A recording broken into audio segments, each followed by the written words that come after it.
नमस्कार। मैं राजनीतिक परिवार में पैदा हुआ। जब मैं छोटा सा था 1980 में प्रियंका और मैं घर में लेई बनाते थे, रात को निकलकर पोस्टर चिपकाते थे। चुनाव समझता हूं। 20 साल से मैं स्वयं चुनाव लड़ रहा हूं। पोलिंग कैसे होती है, पोलिंग बूथ कैसे मैनेज किया जाता है, वोटर लिस्ट, फॉर्म 17, ये सब मैं गहराई से समझता हूं। कुछ समय पहले हमें दाल में काला लगा। चुनाव के नतीजे आते थे, मूड एक तरीके का होता था, रिजल्ट दूसरे तरीके का। मुझे याद है उत्तराखंड में हम चुनाव हारे। बाद में मैंने कैंडिडेट से पूछा कि जहां रोड शो हुआ था वहां जाके देखिए हमें कितने वोट मिले। हजारों लोग आए थे, पोलिंग बूथ में किसी ने वोट नहीं किया। यह असंभव था, यह हो ही नहीं सकता। उसके बाद छत्तीसगढ़ और मध्य प्रदेश के रिजल्ट, हमें लगा कुछ ना कुछ गलत हो रहा है। 2018 में मध्य प्रदेश में चुनाव होता है, हम जीतते हैं। हमारी सरकार चोरी हुई थी। 2023 में चुनाव होता है, मैंने अपने आंखों से भारत जोड़ो यात्रा में देखा, भयंकर एंटी इनकम्बेंसी, और हमें 65 सीट मिलते हैं। इम्पॉसिबल, हो ही नहीं सकता। और फिर महाराष्ट्र में पहली बार हमें सबूत मिला। विधानसभा और लोकसभा के बीच में जादू से नए वोटर आते हैं, और जहां भी इन नए वोटर्स ने वोट किया वहां वोट बीजेपी को गया। महाराष्ट्र चुनाव के बाद जब हमें डाउट हुआ, हमारे गठबंधन के सारे नेताओं ने प्रेस कॉन्फ्रेंस किए और हमने इलेक्शन कमीशन से कहा कि आप हमें वोटर लिस्ट दीजिए, वीडियो रिकॉर्डिंग दीजिए। इलेक्शन कमीशन ने मना किया। ना उन्होंने हमें वोटर लिस्ट दी और ना उन्होंने वीडियो रिकॉर्डिंग दी। डाउट हुआ, क्यों नहीं दे रहे, क्या कारण है? तो हमारे दिमाग में सवाल उठा, क्या इलेक्शन कमीशन बीजेपी की मदद कर रहा है? क्या इलेक्शन कमीशन ही इलेक्शन को चोरी करवा रहा है? इसके बाद हमने एक टीम सेटअप की और हमने उन्हें कहा कि आप जाइए, एक कंस्टिट्यूएंसी भी जाके ढूंढिए, सच्चाई ढूंढिए, किस प्रकार से चीटिंग की जा रही है, किस प्रकार से यह काम किया जा रहा है और कौन कौन इस काम को कर रहे हैं। सबसे महत्वपूर्ण बात यह है कि इलेक्शन कमीशन डिजिटल डेटा नहीं देता है, फिजिकल डेटा देता है। मतलब लाखों कागज में वोटर लिस्ट दे देगा, मगर डिजिटल वोटर लिस्ट किसी को कभी नहीं देता है। क्यों नहीं देता? कारण क्या है? कारण है कि अगर डिजिटल डेटा मिल जाए तो इलेक्शन कमीशन की सच्चाई पूरे देश को पता लग जाए। हमने टीम को बताया, मैंडेट दी कि आप जाके चेक कीजिए, आप 5-7 सीटों पे पता लगाइए कि चीटिंग हुई, और अगर हुई तो कैसे हुई। टीम ने हमें एक दिन बताया कि 5-7 सीटों पे यह काम किया ही नहीं जा सकता। क्यों? मैंने उनसे पूछा क्यों नहीं किया जा सकता। उन्होंने मुझे ये कागज दिखाए। ये जो कागज हैं, ये एक लोकसभा के कागज नहीं है, ये एक विधानसभा के कागज है, और इन कागजों को हमने मैन्युअली सॉर्ट करना पड़ा।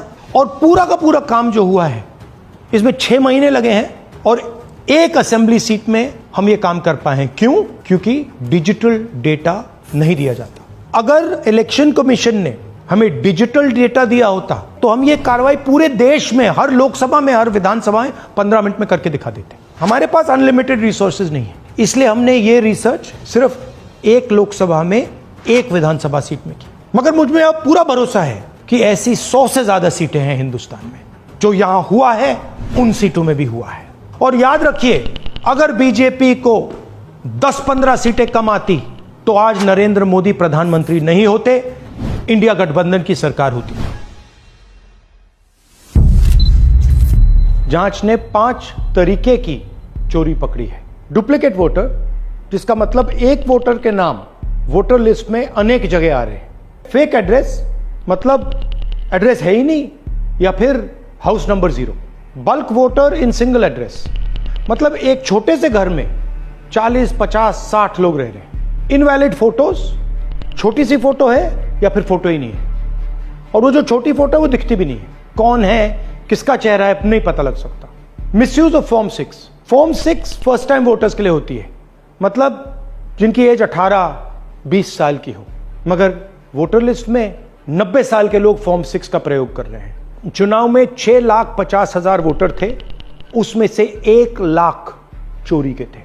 अब मैं आपको 5 उदाहरण देता हूं। यह देखिए, गुरकीरत सिंह डांग, इसका नाम 4 अलग अलग बूथों पे आता है।